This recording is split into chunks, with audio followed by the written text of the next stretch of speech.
Pasti udah nggak asing lagi kan sama pemandangan yang satu ini? Logo rumah gadang, tulisan sederhana, dan wangi rendang yang kayaknya manggil-manggil gitu. Rumah makan sederhana ini ada di mana-mana, literally. Tapi di balik namanya yang kedengeran biasa aja, ternyata ada kisah dan formula bisnis yang luar biasa loh.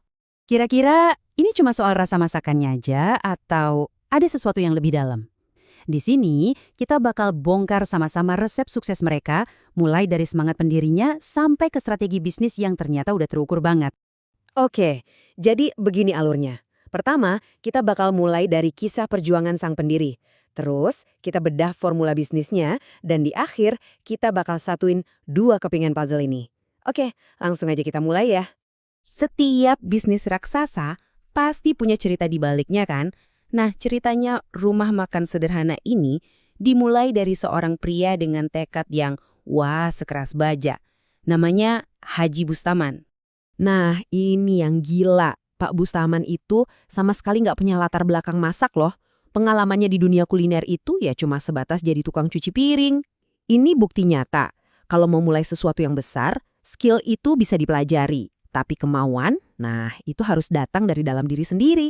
Coba deh kita lihat lagi rentetan cobaannya ini. Gila kan? Baru mulai usaha, modalnya dicolong. Pas usahanya mulai jalan, gerobaknya diangkut. Dan puncaknya, rumahnya ludes kebakar. Jujur aja, kebanyakan orang mungkin udah nyerah di cobaan pertama kan. Tapi Pak Bustaman ini bangkit lagi dan lagi, sampai akhirnya berhasil buka restoran pertamanya di tahun 1974. Nah, kutipan ini benar-benar nangkep inti dari karakter beliau. Ini udah bukan sekedar cerita bisnis biasa kan?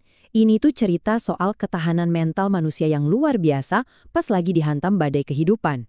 Kisah Pak Bustaman ini benar-benar inspiratif, setuju?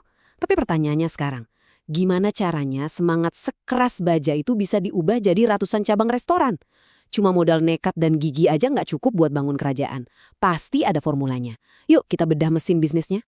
Oke, sekarang kita pindah gigi, kita masuk ke bagian analisisnya. Dan ternyata, ada loh riset akademis dari Universitas Batanghari yang ngebongkar mesin di balik merek sederhana ini.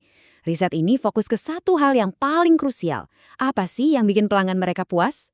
Kelihatannya definisi ini simple ya, tapi ini dia kuncinya. Sederhana itu nggak cuma jual makanan. Mereka itu ngejual perasaan puas. Dan rasa puas inilah yang jadi iklan terbaik mereka. Kenapa? Karena pelanggan yang puas pasti bakal balik lagi dan ngajak teman-temannya. Menarik kan? Dari sekian banyak faktor, penelitian ini ngerucut ke dua hal yang paling signifikan. Gimana cara mereka ngelayanin pelanggan dan di mana mereka buka cabang. Bukan cuma soal rasa rendangnya ternyata. Nah, ini dia nih yang seru. Ini data beneran dari persaingan pasar di Jambi. Lihat deh, sederhana itu konsisten di posisi kedua, ngikutin pesaingnya. Terus, bam! Di tahun 2022, mereka berhasil nyalip dan ngambil posisi puncak. Dan terus mempertahankannya. Ini bukti kalau strategi mereka itu beneran jalan. Angka ini kuncinya. Menurut riset tadi, 51,8% dari kepuasan pelanggan di sederhana itu bisa dijelasin cuma dari dua hal, kualitas pelayanan dan lokasi. Artinya apa? Lebih dari setengah alasan orang senang makan di sana itu, ya cuma karena dua faktor ini aja. Ini wawasan yang kuat banget. Jadi, apa sih sebenarnya kualitas pelayanan dan lokasi strategis itu? Ya ini dia rinciannya. Pelayanan itu bukan cuma ngantar makanan, tapi soal nyiptain kenyamanan. Dari interiornya yang modern, sofanya yang empuk, sampai kebersihannya. Dan lokasi itu bukan cuma asal di pinggir jalan, tapi harus gampang diakses, kelihatan jelas dari jalan raya, dan, nah ini penting, parkirannya luas. Mereka mikirin pengalaman pelanggan dari A sampai Z, bahkan sebelum kita turun dari mobil. Oke, sekarang saatnya kita gabungin dua kepingan puzzle ini. Di satu sisi, ada semangat pantang menyerah dari sang pendiri. Dan di sisi lain, ada formula bisnis yang solid dan terbukti. Nah, ini dia rangkumannya. Semangat Pak Bustaman itu kayak bensinnya, yang bikin mesinnya jalan terus, ngelewatin segala rintangan. Itulah kenapa bisnis ini ada. Tapi, formula bisnis yang fokus sama pelayanan dan lokasi itu, ya mesinnya itu sendiri.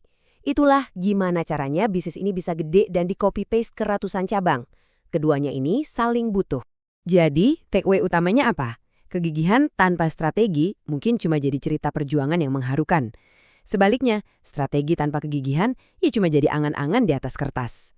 Sederhana berhasil karena mereka punya dua-duanya. Titik. Nah, cerita rumah makan sederhana ini ninggalin kita sama satu pertanyaan penting nih, terutama buat yang mau mulai usaha. Mana yang lebih penting, semangat yang membara buat mulai atau rencana yang matang buat berhasil? Mungkin jawabannya seperti yang dicontohkan Pak Bustaman ya, keduanya. Sesuatu untuk kita pikirin bareng-bareng.